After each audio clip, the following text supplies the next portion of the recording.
श्री चंद्रकांत नवघरे।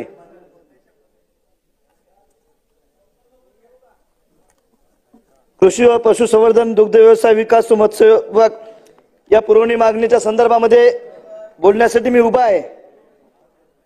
कृषी विभागाच्या माध्यमातून माझी एक अशी मागणी आहे की माझा वसमत विधानसभा मतदारसंघ बाबाजी काळे या मतदारसंघामध्ये गिरगाव विभाग असन, कुरुंदा विभाग असन, कवठा विभाग असन आणि उर्वरित तालुका आणि मतदारसंघ या ठिकाणी मोठ्या प्रमाणात केळी हे पीक घेतलं जातं। या केळी उद्योगाला इथे कोणत्याही प्रकारची प्रक्रिया केली जात नाही। या पुरवणी मागणीच्या माध्यमातून केंद्र व राज्याने मोठ्या प्रमाणावर निधीची तरतूद केलेली आहे। मी अध्यक्ष महोदय आपल्या माध्यमातून सरकारला विनंती करतो की या विभागामध्ये कष्ट करणारा शेतकरी आहे, शेतीला पाणी आहे आणि त्या माध्यमातून त्या विभागात खूप मोठ्या प्रमाणावर केळीसारखं पीक घेण्यात येते आणि या केळी उत्पादनासाठी आणि केळी उद्योग प्रक्रिया उभारण्यासाठी, केळी निर्यात केंद्र उभारण्यासाठी आणि तिथे एक्सपोर्टसाठी ह्या तुमच्या माझ्या शेतकऱ्यांच्या केळी तिथे टिकल्या पाहिजे, यासाठी ही प्रक्रिया उद्योग या मतदारसंघामध्ये उभं करणं अत्यंत जरुरी आहे। माझ्या मतदारसंघामध्ये मागच्या काळामध्ये नामदार अजित पवार साहेबांच्या माध्यमातून शेतीसाठी पाणी मिळण्यासाठी 4 बॅरेजेस झालेत। परळी दसरथे असन, पोटा असन, पिंपळगाव कुटी असन या तिन्ही बॅरेजेसचे काम सुरू झाले। पण शेतीसाठी पाणी असलं आणि तिथं शेतीसाठी वीज असली तर खऱ्या अर्थाने त्या शेतीला खूप मोठ्या प्रमाणावर फायदा होऊ शकतो। पुढच्या काळामध्ये कृषी विभागाच्या माध्यमातून केळी पाझर तलाव आणि सिद्धेश्वर उपसा जलसिंचन योजना ही त्या बाबतीमध्ये उभं राहिली पाहिजे। 2023-24 मध्ये पीक विम्याच्या बाबतीमध्ये माझ्या जिल्ह्यातून आपण 303,82,21,775 रुपये एकूण प्रीमियर हिंगोली जिल्ह्यासाठी शासनाने भरला होता। एचडीएफसी ने 1721 कोटी 22,22,000 रुपयापर्यंत नुकसान झाल्यास भरपाईची हमी दिली होती। त्यापैकी 25% अंतरिम रक्कम शासनाने हिंगोली जिल्ह्यात शेतकऱ्यांना देण्यास सांगितले होते। पण अजून मी जनहित याचिका ही कोर्टात दाखल केलेली आहे, तरी सुद्धा शेतकऱ्याला अजूनही पीक विमा त्या बाबतीमध्ये भेटलेला नाही। आज माझ्या मतदारसंघामध्ये कृषी विभागाच्या बाबतीमध्ये बोलत असताना, त्या विभागामध्ये काम करत असताना वेगवेगळ्या योजना कृषी विभागाच्या माध्यमातून राबविणं जरुरी आहे। आज पशुसंवर्धन विभागाच्या माध्यमातून दुधासाठी बनवलेल्या उत्पादनासाठी माझ्या मतदारसंघात कोल्ड स्टोरेज शीतगृह उभारणं अत्यंत आवश्यक आहे।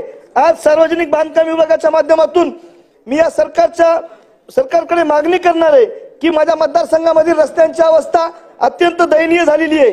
रस्ते आपण बघतो, दरवर्षी आपण बजेटमधून रस्ते नेतो, पण त्या कॉन्ट्रॅक्टरच्या माध्यमातून त्या रस्त्याला कोणतीही गुणवत्ता त्या बाबतीमध्ये नाही। आज मी 3 वर्षाखाली तिथं वेगवेगळ्या प्रकारच्या माध्यमातून निधी नेला, पण त्या रस्त्याची क्वालिटी अत्यंत खराब होत असते। त्या विभागामधील गुत्तेदार असतील, त्या विभागातील कॉन्ट्रॅक्टर आणि त्या विभागातील अधिकारी संगमत करून त्या विभागातील रस्ते एका वर्षात खराब होतात।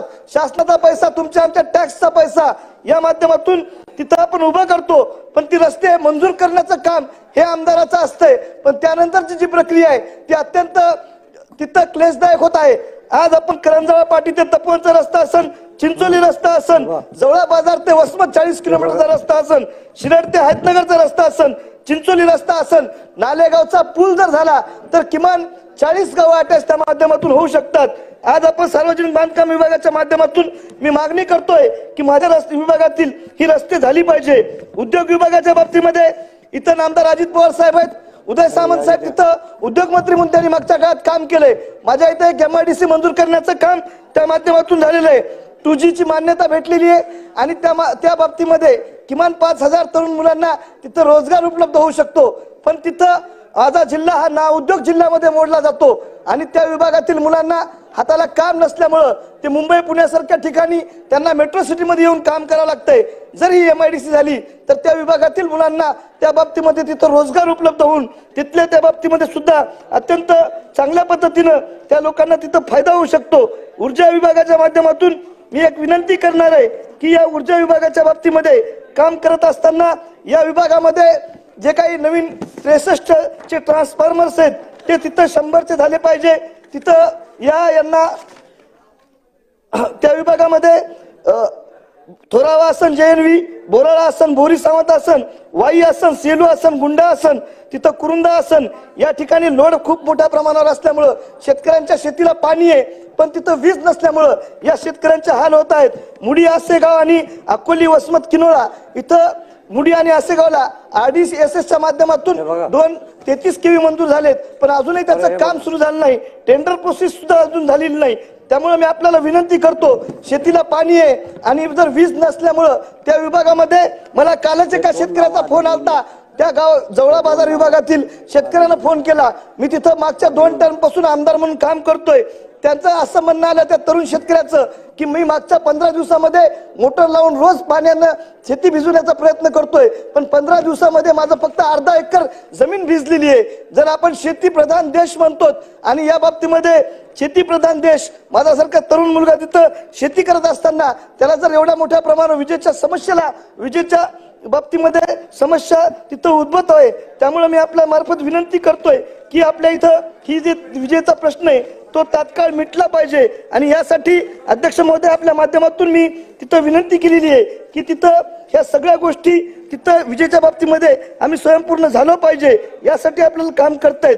आपण तिथं बघत असाल की उद्योगाच्या बाबतीमध्ये आमच्या विभागामध्ये महाविकास आघाडीचं सरकारच्या अगोदर जे काही सरकार होतं त्यांनी तिथं माझ्या विभागामध्ये एक टेक्सटाईल पार्क उभा केला होता. नामदार अजित पवार साहेबांनी त्या टेक्सटाईल पार्कसाठी मदत केली.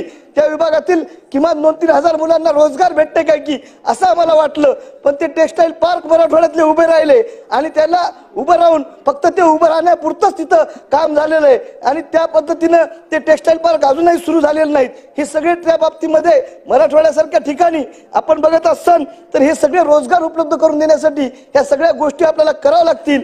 अध्यक्ष महोदय, आपण मला इथं बोलण्याची संधी दिली त्याबद्दल मी आपले आभारी.